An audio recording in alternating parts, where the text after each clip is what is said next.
Dungeon Master Hotline. How may I help you? Oh, hello there. Um, sorry. So I've been DMing two tables, right? And one of them it's a dark RP table, and it's more RP oriented than the other one.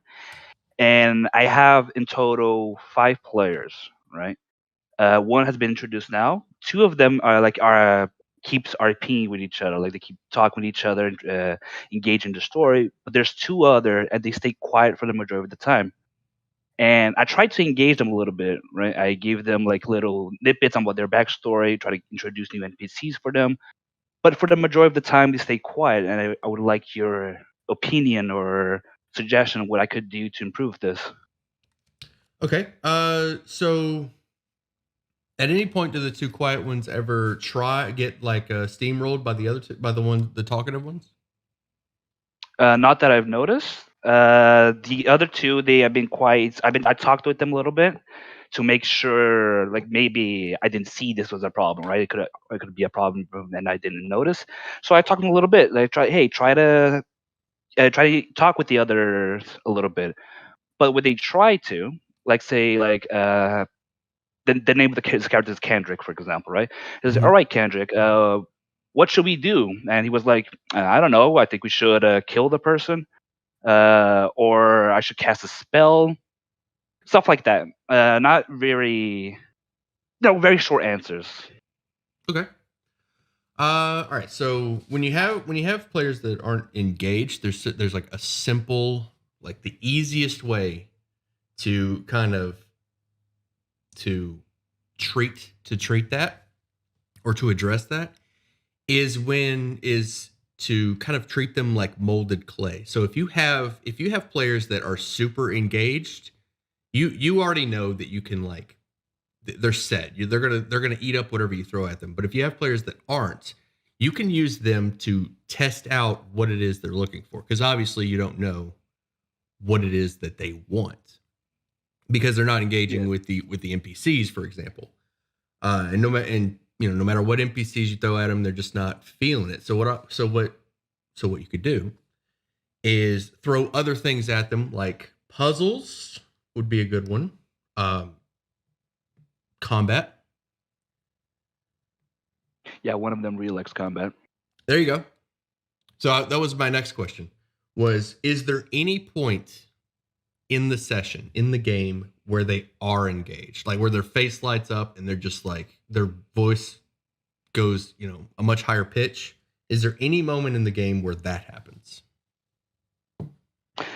So it is 2 players, right? So one, his name is Nobu, the name of this character, and he really likes combat. I've noticed this. He's not really engaged in roleplay. Maybe it's not his thing, and that's okay. So I throw more combat at him. I throw more enemies at him, and he just basically steamrolls them. He likes it, so I just keep doing that for him. Um, and for the other Kendrick, I haven't noticed one yet. I tried to once when I there was a dryad, and it's like he doesn't have a backstory yet, right? So in order to kind of like push him a little bit, the dryad kind of like, oh, what is a secret that you hide from the party in exchange for her help? And so she wanted a secret, and he couldn't come up with one. So me and him, we create a little bit, and I think another situation what he really likes is kind of like talking the party in more of a jesting manner. But that's about it. Like even that is like very few in between. Okay. Yeah. So experiment with that when you can throw. So not NPCs, not combat for one of them. So Yeah. yeah, I would recommend experimenting and see what it is that makes them. What is it?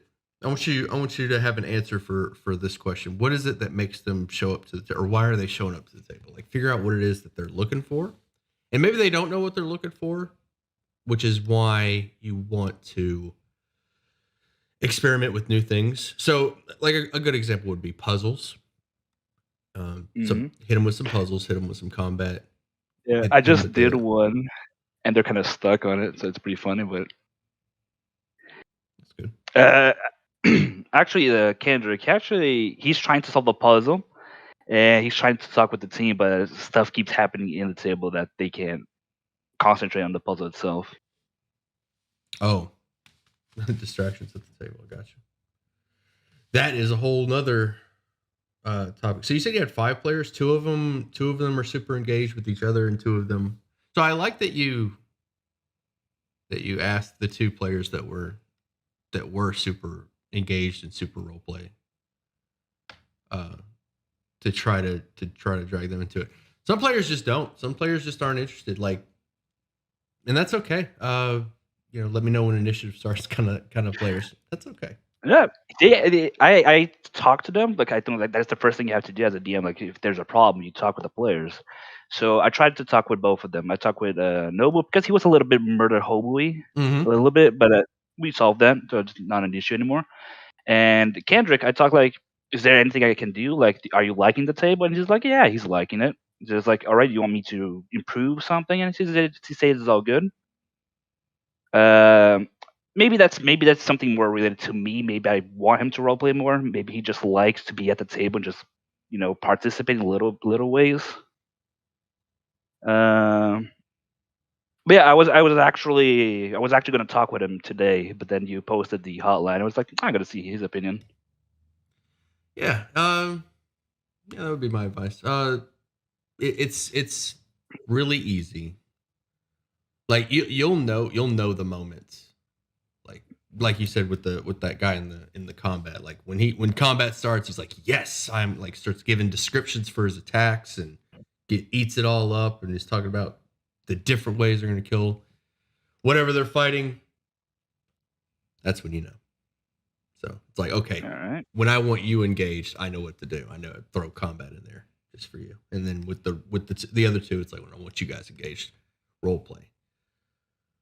Because you can only listen to one person talk at a time. Is this an online or? It's a line. Yeah, so you can only listen to one person talk at a time. So you have the combat for the people that enjoy that, and then you have the RP for the people that enjoy that.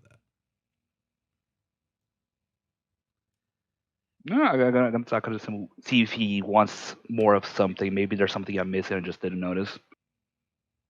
Absolutely. And sometimes like you can get I've noticed that depending on what people have different reactions to what they're role playing with. So somebody may not like going to the tavern and talking to people, but if you introduce an awakened animal, they're just like, yes, I want to pet the cat and talk to it, obviously. So it's Oh, that's actually pretty good because he's a druid. So that's actually a pretty good suggestion. there you go. I probably should do that. Yeah, I mean, I love like y'all know I love awakened animals, or just animals in general. Animals are cool because it's like they, you can you do so much with it. They all have personalities and it's cool. And like you said, he's a One druid. thing I was actually thinking doing. He loves the spell Conjure Animal, I think it's called, where he can summon like 8 wolves. And I was thinking like giving each wolf a personality, but I was afraid that maybe that would overshadow the other players. I like it if you can do that, absolutely.